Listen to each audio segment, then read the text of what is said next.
Hello, everyone. This is Shawn Stewart of 586 Sports, as I will give you my Week 14 college football safe for trash survival pool picks. Also, want to say Happy Thanksgiving. So, if you're new to this channel, make sure you subscribe to this channel for future videos. And this segment is being brought to you by Splash Sports, the gaming platform that is built for friends and groups to safely compete in contests for real money. Now, with Splash Sports being a gaming platform, there is no sports book, there is no fee. The money that you win is 100%. So you don't have to worry about being kicked out if you are on a winning streak. Also, accept 4 payments, which includes PayPal.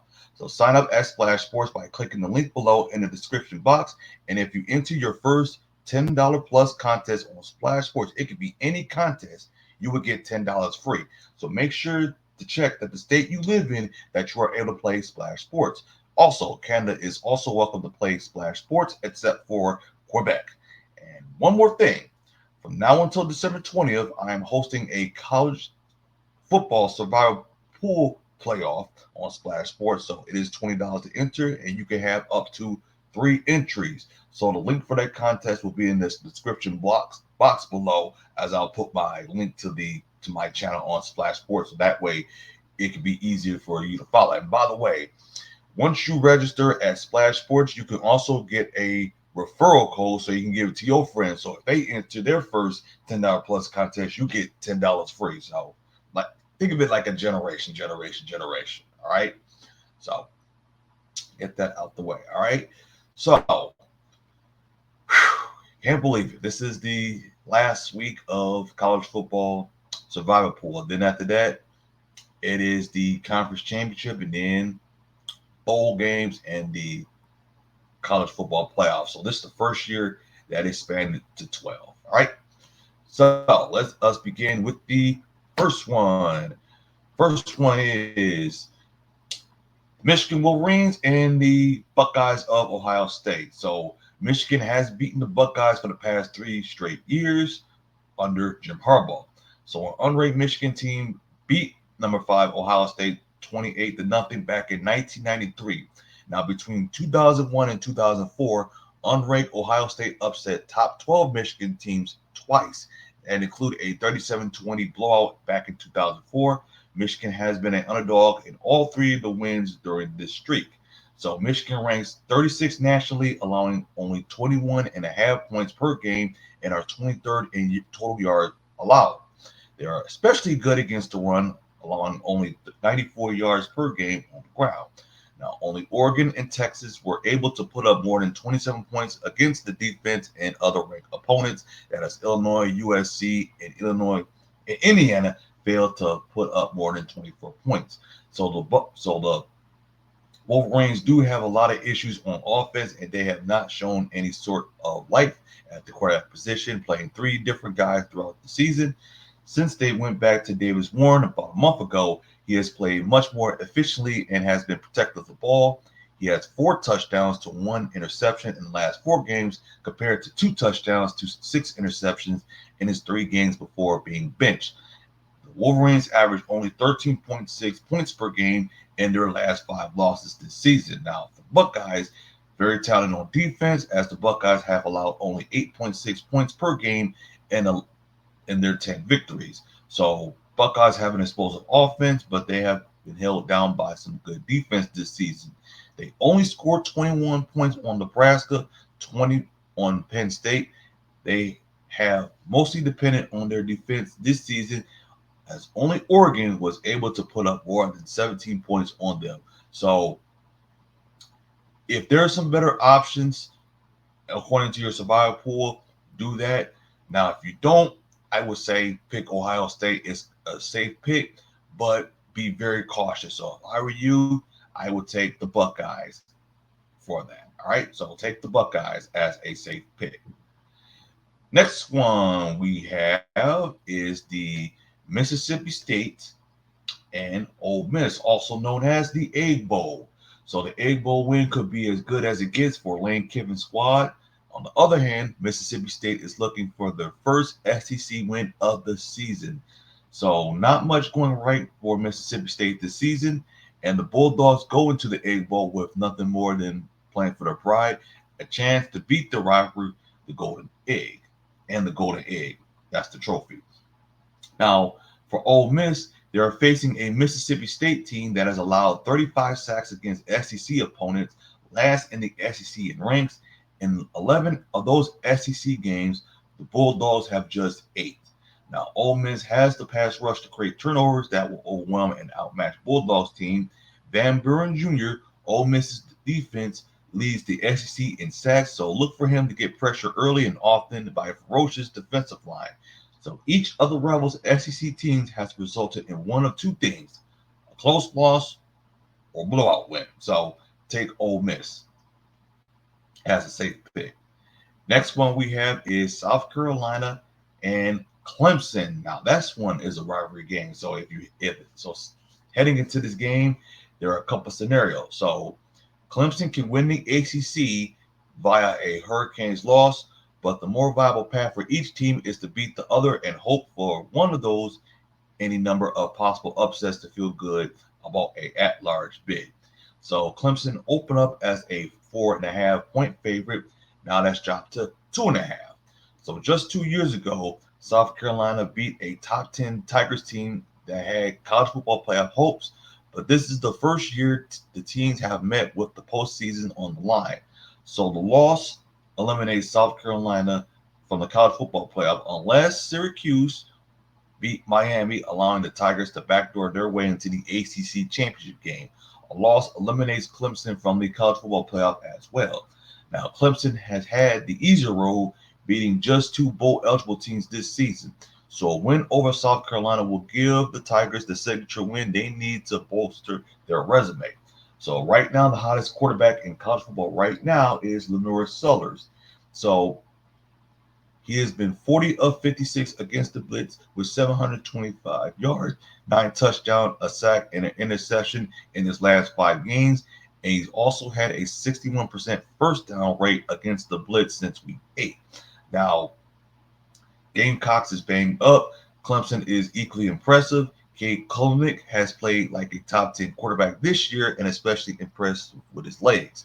He'll need to be great against a formal South Carolina pass rush that ranks among the country best in several categories. So Clemson's pass rush is solid, but they have disappeared in big games this year with just one total sack in the 2 losses. So expect this game to be close, that it may head in. And don't be surprised that the game can be in overtime. So if I were you, I will avoid this game at all costs. So avoid that. I have that as a trap. Next one we have is Auburn and Alabama, also known as the Iron Bowl. So if Alabama didn't lose to Oklahoma on Saturday night, I would have confidence that Alabama will beat Auburn this Saturday. But when you not only lost, but you were favored by 14.5 against an awful Oklahoma football team. And with that, I started to lose faith in Alabama. So Crimson Tide right now is 8-3 overall. Now, conference-wise, they are 4-3 this season after they lost to Oklahoma by a score of 24-3 on Saturday. So they led 3-0 after the first quarter. They couldn't find any more points in that upset loss. Crimson Tide were outgained by a total of 328 to 234 loss. The turnover battle 3-1 and went 7-14 on third down in the game. Jalen Milroe threw for 164 yards and 3 interceptions, while Jermaine Bernard caught 4 passes for 60 yards in that game. Now, Auburn comes into the game after picking up a huge win over Texas A&M last week, and they will look to get bowl eligible after with a win here.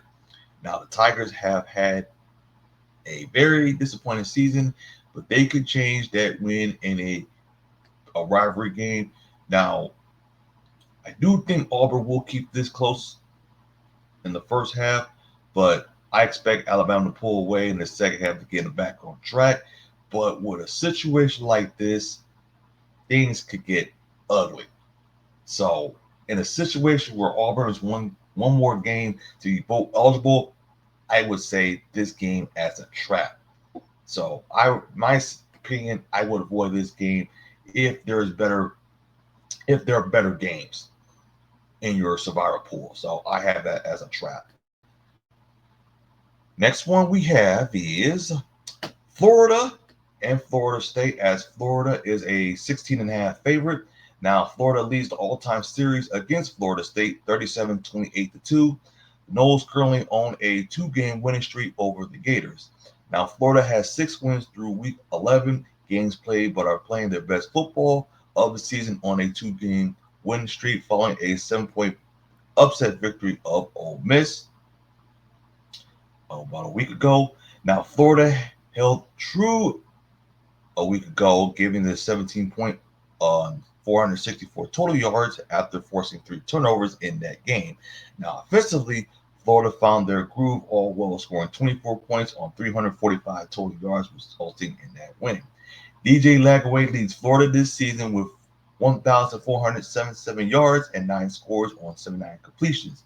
Brown Mertz has completed 72 passes for 791 yards and 6 scores this year as well.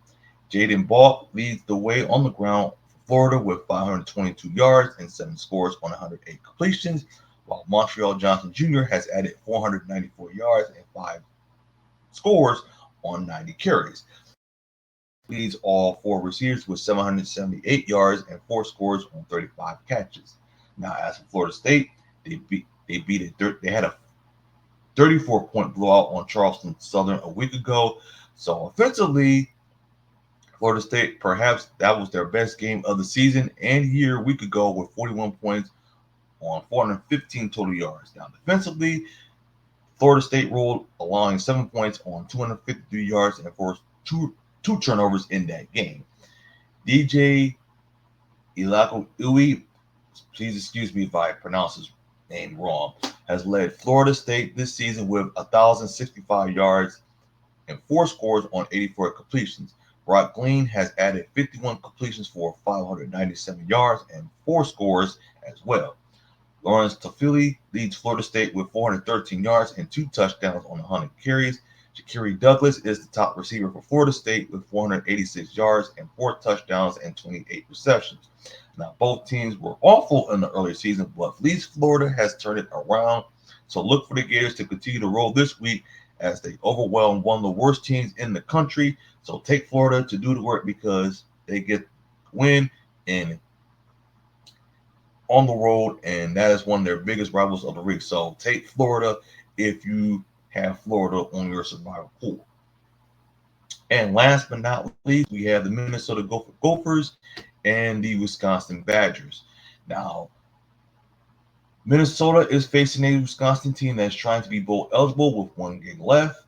Now, the Badgers are getting burned is that they're getting beat by 1,000 cuts with quarterbacks hitting close to 75% of the passes. Most of them are mid-range over the last 4 games. Now, the Golden Gophers doesn't have a high-power passing game, but with Max Brosmer connects on 70% of his throws, the team is 4-0. Now, the Golden Gophers defense was fantastic on 3rd downs last week against Penn State, but on the year, it's allowing teams to convert 41% of the changes with 8 of the 11 games getting to 40% or more. So if you were to ask me in order of time, will the better chance of winning this game in college football, of those 3 games, safe picks. By the way, I'm taking that as a trap. So if you were to tell me like which of the 3 games I'm very confident for college football, I would say Florida, because Florida State has no quarterback. Second would be Ole Miss because Mississippi has not won an SEC game. They're dead last in the SEC in sacks. And Ohio State because I believe that Ohio State elite defense will give Michigan offense problems. So that is all for my safe or trap college football survival pool picks. If you have any questions about your survival pool picks, whether it's college football or NFL, feel free to comment and I will answer your question. So take care and have a happy Thanksgiving.